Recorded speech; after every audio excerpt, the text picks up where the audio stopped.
El sol caía a plomo sobre el Chaco paraguayo. Mateo, con la piel curtida y los ojos fijos en el horizonte, sintió una punzada familiar. Otro día sin nubes. Pero esta vez algo era diferente. Al acercarse al pozo, el único que aún daba un hilo de vida, vio el balde vacío. No goteaba, no había barro, estaba seco.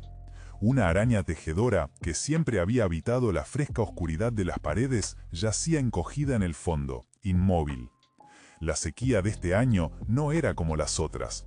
Esta era la que mataba hasta la esperanza. La vida en el Gran Chaco es una danza constante con la naturaleza, donde la resiliencia se forja bajo un sol implacable y estaciones extremas. Para Mateo y su familia, pequeños ganaderos en el corazón de esta vasta llanura, cada año era una prueba. Conocían la sequía, era una compañera habitual del invierno austral, pero lo que se cernía sobre ellos en aquel año de 1948 era una amenaza sin precedentes. El Chaco, una de las regiones más extensas y biodiversas de Sudamérica, se caracteriza por su clima semiárido, con lluvias concentradas en verano y largos periodos de sequía en invierno.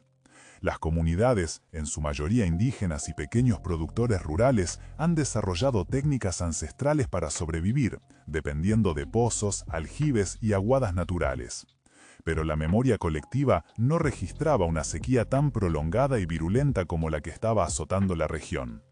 Los viejos contaban años difíciles, pero ninguno recordaba que los pozos más profundos se secaran por completo, ni que el río Pilcomayo, su arteria vital, se convirtiera en un fantasma de arena y polvo.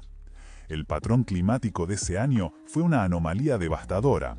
Las lluvias de verano, que debían recargar los acuíferos y dar vida a los pastizales, fueron escasas y erráticas.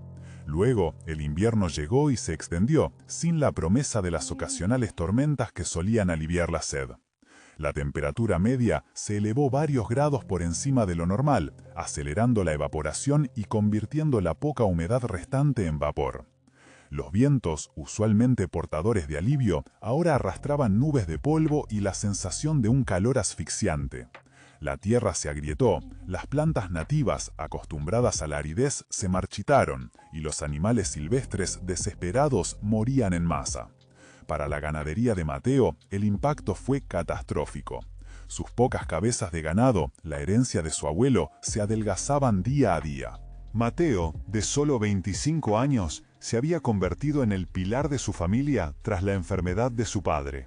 Cada amanecer, su ritual era el mismo: revisar los pozos, buscar rastros de humedad en la tierra reseca y racionar el agua restante.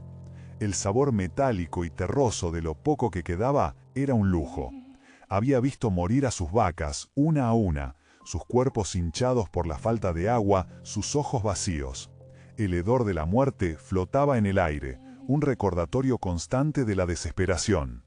Decidió que no podía quedarse de brazos cruzados.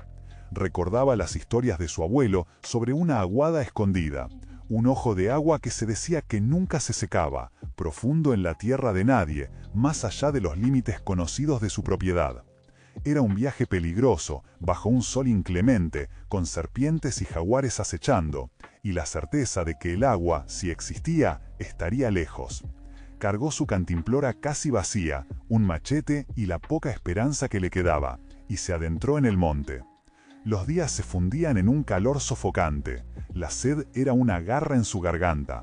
Caminó por kilómetros, guiándose por un viejo mapa mental de su abuelo, entre cardos y quebrachos secos. Cada paso levantaba una nube de polvo rojizo que se le pegaba a la piel. Las alucinaciones se hicieron frecuentes, espejismos de lagos azules que se desvanecían al acercarse, el murmullo de un arroyo que era solo el viento silbando entre las ramas. Su cuerpo flaqueaba, pero la imagen de su madre y sus hermanos, dependientes de él, lo impulsaba. Finalmente, al tercer día, cuando la deshidratación lo estaba llevando al límite, tropezó con un montículo de piedras cubiertas de vegetación más densa. Era la señal. Con manos temblorosas empezó a excavar. La tierra estaba dura como roca, pero a unos pocos centímetros la punta de su machete golpeó algo blando. No era agua, era barro húmedo. Siguió cavando con desesperación, hasta que un pequeño charco turbio comenzó a formarse. Era un milagro. No era la aguada legendaria que brotaba, sino un pozo casi olvidado, protegido por la sombra y la profundidad. Era suficiente para sobrevivir. Mateo regresó días después, exhausto, pero con el conocimiento de que había encontrado una tabla de salvación.